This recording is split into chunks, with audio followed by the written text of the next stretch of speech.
साल 1873 में ज्योतिबा फुले ने एक किताब लिखी, गुलामगिरी। यह किताब उस समय के समाज पर एक करारा प्रहार थी। इस किताब में उन्होंने जाति व्यवस्था और ब्राह्मणवाद पर तीखा प्रहार किया। उन्होंने बताया कि कैसे सदियों से दलितों और पिछड़ों को गुलाम बनाकर रखा गया है। गुलामगिरी कोई साधारण किताब नहीं थी।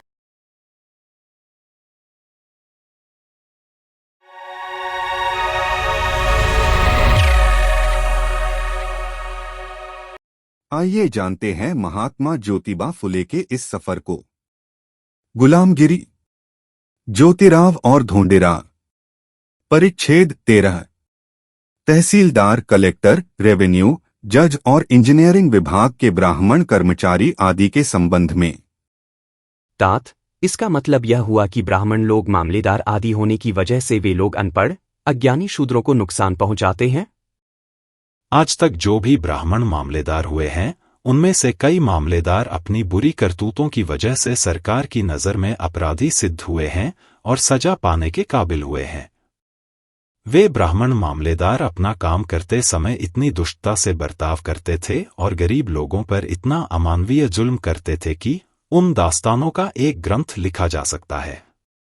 अरे, इस पूना जैसे शहर में ब्राह्मण मामलेदार कुलकर्णी से लिखवाकर लाई हुई लायकी दिखाए बगैर बड़े बड़े साहूकारों की भी जमानत स्वीकार नहीं करते।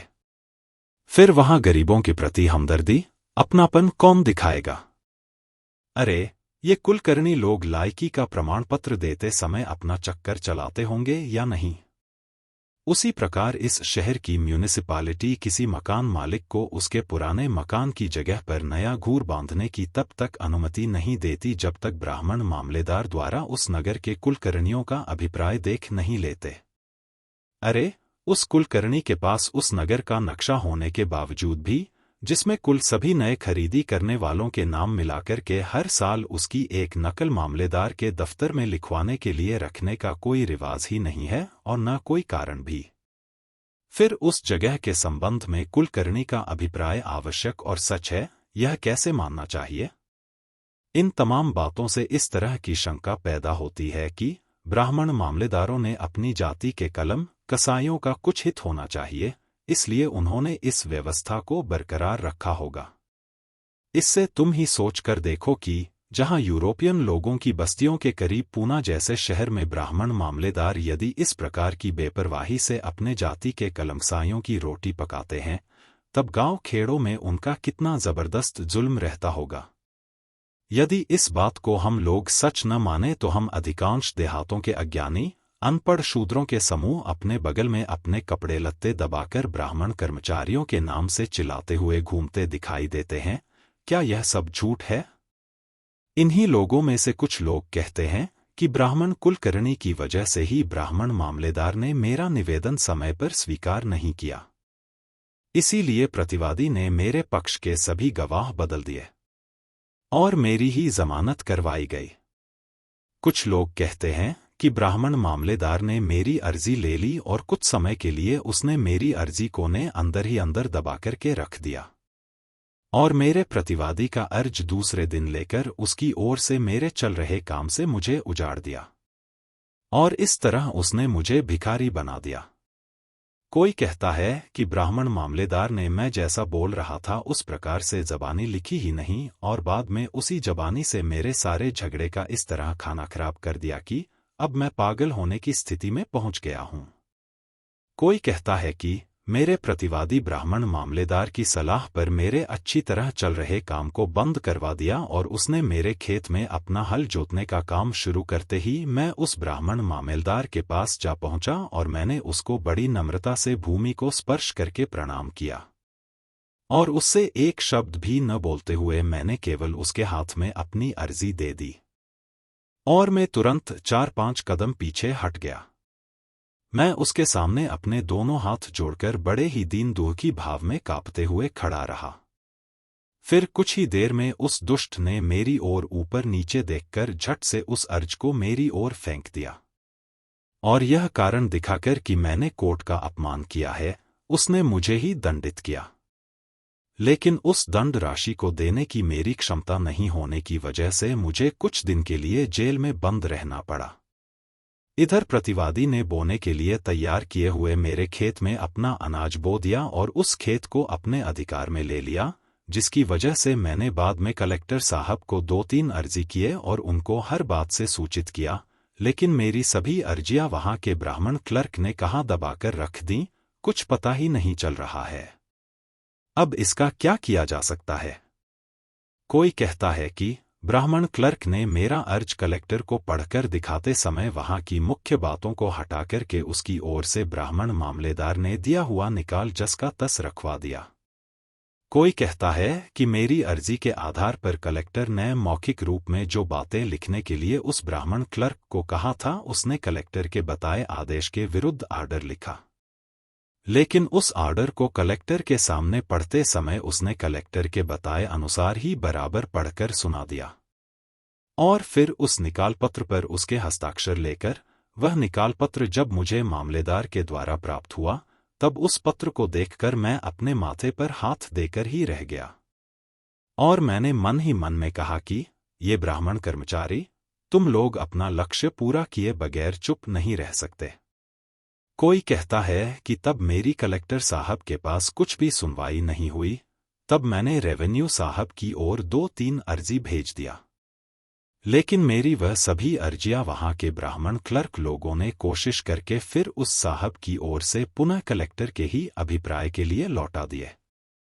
बाद में कलेक्टर के ब्राह्मण कर्मचारियों ने मेरे सभी कागजात घुमा फिरा कर कलेक्टर साहब को पढ़कर सुना दिए और यह कहकर कि मैं बड़ा शिकायतखोर आदमी हूं, उन्होंने मेरी अर्जी के पिछले पन्ने पर उस कलेक्टर से अभिप्राय लिखवाकर रेवेन्यू साहब को गलत जानकारी दी। अब तुम ही बताओ यहां करने वाले ने क्या करना चाहिए?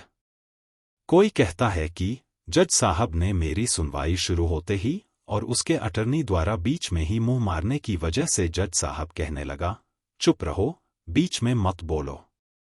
बाद में उसने स्वयं ही मेरे सभी कागजात पढ़ लिए, लेकिन उन कागजातों को वह बेचारा क्या करेगा, क्योंकि पहले ही कलेक्टर कचहरी के सभी ब्राह्मण कर्मचारियों ने कुलकर्णियों की सूचना के अनुसार मेरे पूरे केस का स्वरूप ही बदल दिया था।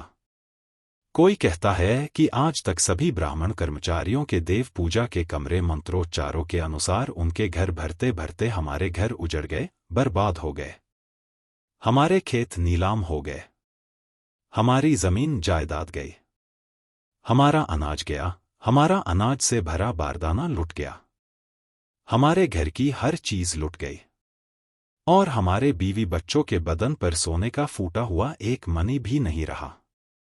अंत में हम सब लोग भूख और प्यास से मरने लगे। तब मेरे छोटे भाइयों ने मट्टी गोटे का काम खोजा और वे सभी सड़क के काम पर टोकरियां ढोने के लिए जाने लगे।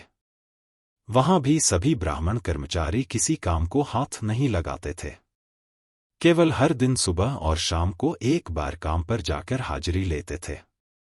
बाद में किसी घटिया मराठी अखबार में अंग्रेज सरकार या उनके धर्म की यदि आलोचना, नुक्ताचीनी की गई हो, उसका मतलब जाते जाते इन अज्ञानी अनपढ़ शूद्र मजदूरों को समझाया करते हैं और बाद में अपने घर लौट जाते हैं।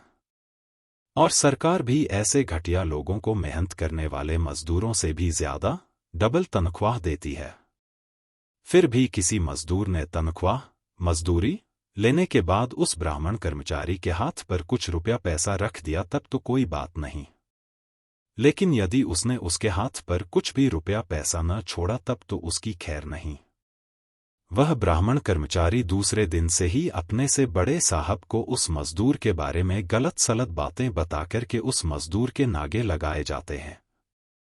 इतना ही नहीं, कोई ब्राह्मण कर्मचारी उस मजदूर से कहता है कि तू सरकारी काम करने के बाद पत्रलियों के लिए बड़े और पलस के पान या पान की डालियां शाम को घर लौटते समय लाकर मेरे घर पर डाल देना। कोई ब्राह्मण कर्मचारी कहता है कि उस आम की डालियां तोड़कर शाम को मेरे घर पर डाल देना। कोई ब्राह्मण कर्मचारी कहता है कि मुझे कुछ पत्ते लाकर देना। कोई कहता है कि आज रात को मैं गांव में उस लेन देन करने वाली विधवा के घर में नाश्ता पानी करने के लिए जाने वाला हूं, इसलिए तू अपना खाना पीना होने के बाद मेरे निवास पर आकर मेरे परिवार के साथ सारी रात रहकर वहीं सो जाना। लेकिन दूसरे दिन काम पर जाने के लिए भूलना नहीं, क्योंकि कल शाम को ही बड़े इंजीनियर साहब यहां अपना काम देखने के लिए आने वाले हैं। इस प्रकार का इतल्ला राव साहब ने लिखकर भेजा है। इस तरह से ब्राह्मणों द्वारा अंदर ही अंदर जो परेशानियां भोगनी पड़ती हैं, उसके बारे में मुझे मेरे भाई उनके घर पर जाने पर बताते रहते हैं और आंखों से आंसू बहाते रहते हैं। वे कहते हैं कि तात, हम क्या करें? ये सभी ब्राह्मण 18 जाति के गुरु हैं। ये लोग अपने आप को सभी वर्णों के गुरु समझते हैं, इसलिए उन्होंने किसी भी तरह का बर्ताव किया, फिर भी शूद्रों ने उनको एक शब्द से भी कुछ नहीं कहना चाहिए।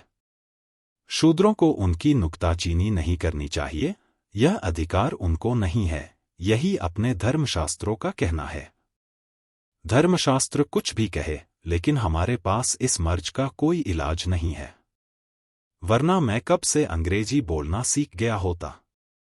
और अंग्रेजी सीखकर मैंने सभी ब्राह्मणों के सभी कारनामे, करतूतें, लफ्फाजी, ठगी आदि सभी बातें अंग्रेज साहब लोगों को बता दिया होता और उनके द्वारा ही उन लोगों को मजा चखाया होता। इसके अलावा इंजीनियर विभाग के सभी ब्राह्मण कर्मचारियों की लुच्चागिरी के बारे में ठेकेदार लोग इतना कुछ बताते हैं कि उस पर एक स्वतंत्र किताब लिखी जा सकती है। इसलिए इस बात को मैं यहीं समाप्त कर देता हूं। तात्पर्य ऊपर लिखी गई तमाम दलीलों में जो भी आपको सच लगे उसके बारे में गंभीर रूप से सोचना चाहिए और उसका पूरी तरह से बंदोबस्त भी करना चाहिए तथा उन तमाम कुरीतियों को जड़मूल से सामाजिक जीवन से समाप्त कर देना चाहिए। यही हमारी सरकार का धर्म है। खेत, खेतीबाड़ी, जमीन जायदाद आदि के संबंध में, सनत त्योहार, पोला आदि में और होली के दिन होली के बास को पहले पूरी आदि कौन बांधेगा आदि के संबंध में शूद्रों में आपस में जो झगड़े, दंगे फसाद होते हैं, इनमें ब्राह्मण कुलकर्णियों का हाथ नहीं होता है। वे लोग इन झगड़े, दंगे फसादों को करवाने में जिम्मेदार नहीं होते। इस तरह के कुछ उदाहरण आप वास्तव में दिखा पाओगे? संदर्भ।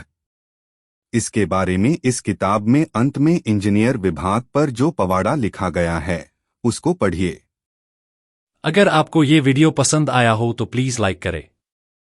अगर आप हमारे अपने चैनल साइंस द रियल पर पहले बार आए हैं तो प्लीज सब्सक्राइब अवश्य करें।